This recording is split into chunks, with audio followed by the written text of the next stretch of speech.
टांगों को पकड़ करके बीच से फाड़ करके फेंक दिया, वो फिर से जुड़ गया आपस में। उठा करके पटक देते हैं, चकनाचूर हो जाता है, फिर से जुड़ जाता है।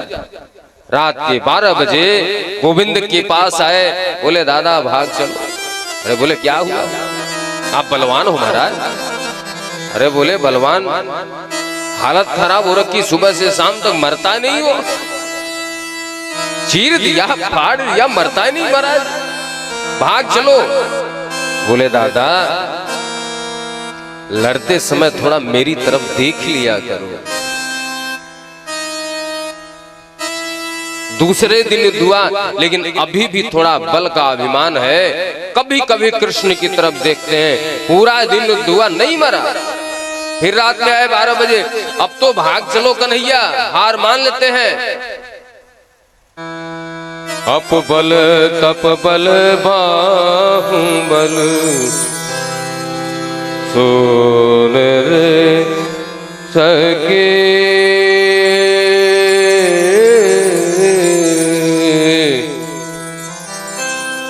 मेरा बल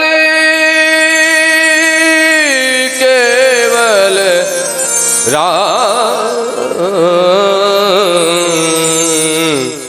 सोन रे सके,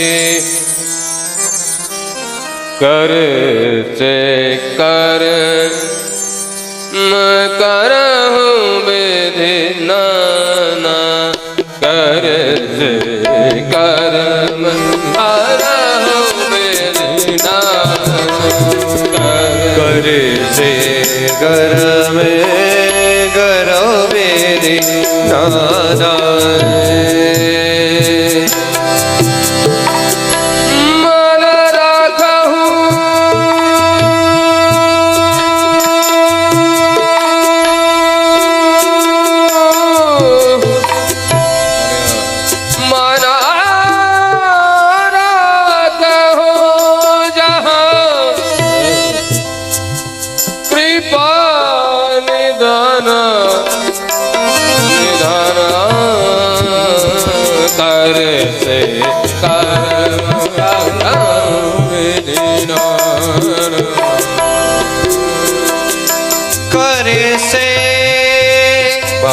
करम करो विधि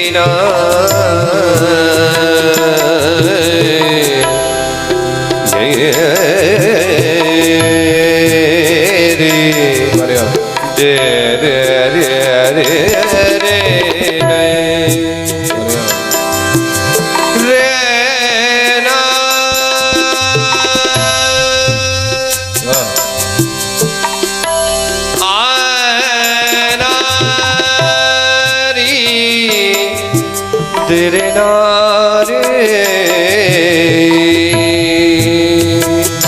कर से कर में करो विधि नाना, मन राखो जा कृपा निधाना, मन राखो जा कृपा निधाना, कर से कर में करो विधि नाना।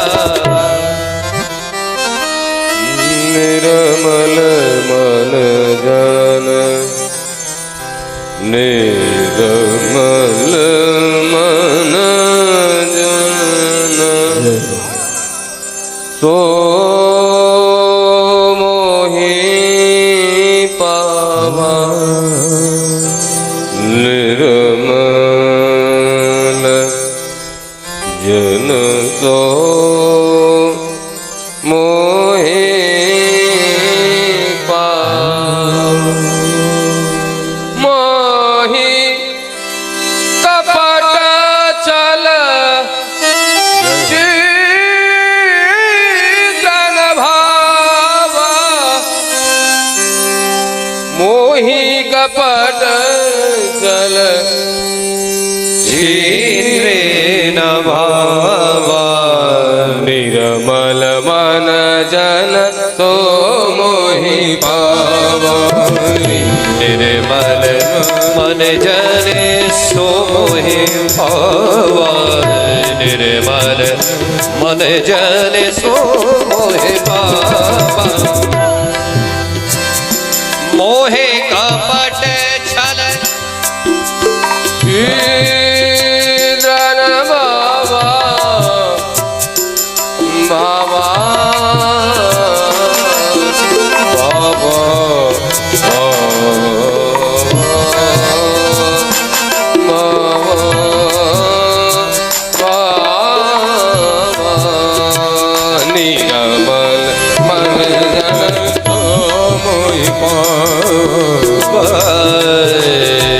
मोहे कपट छल चित्र बाबा मोहे कपट छल चित्र बाबा निर्मल मन जन सोहे पावा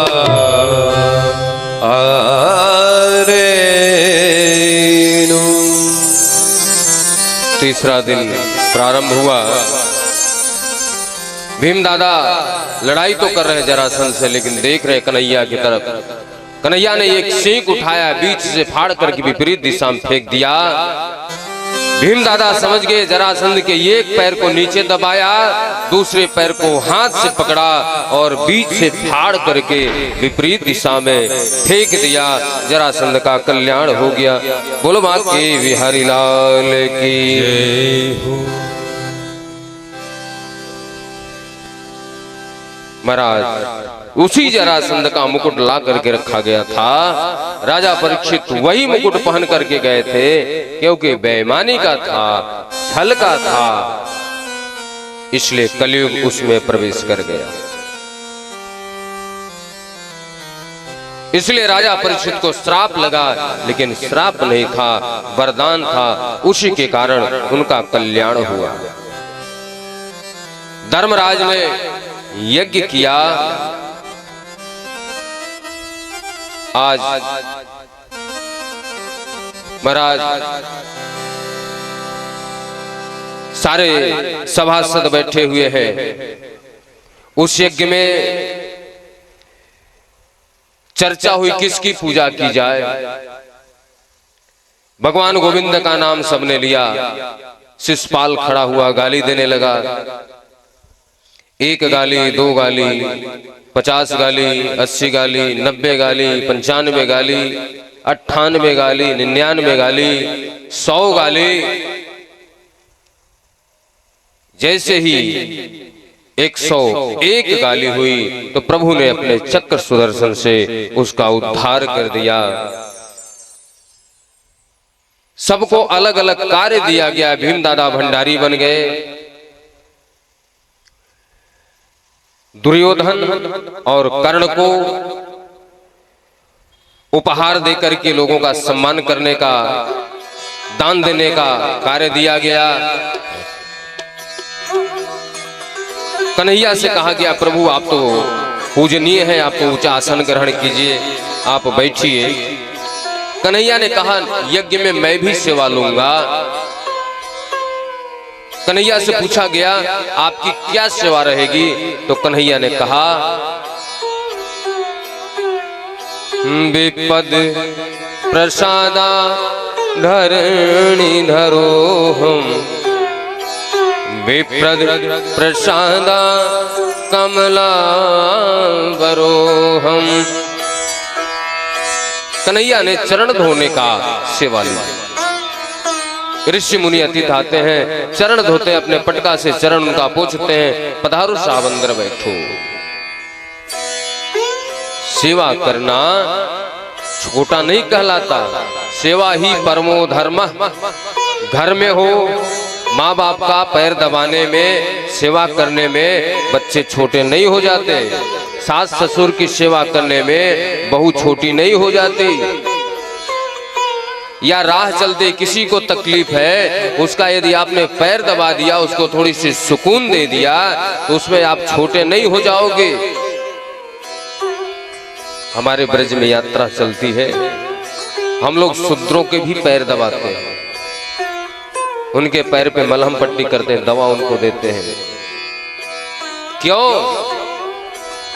क्योंकि सेवा ही परमो धर्म, सबसे बड़ा धर्म सेवा है। यदि किसी को सेवा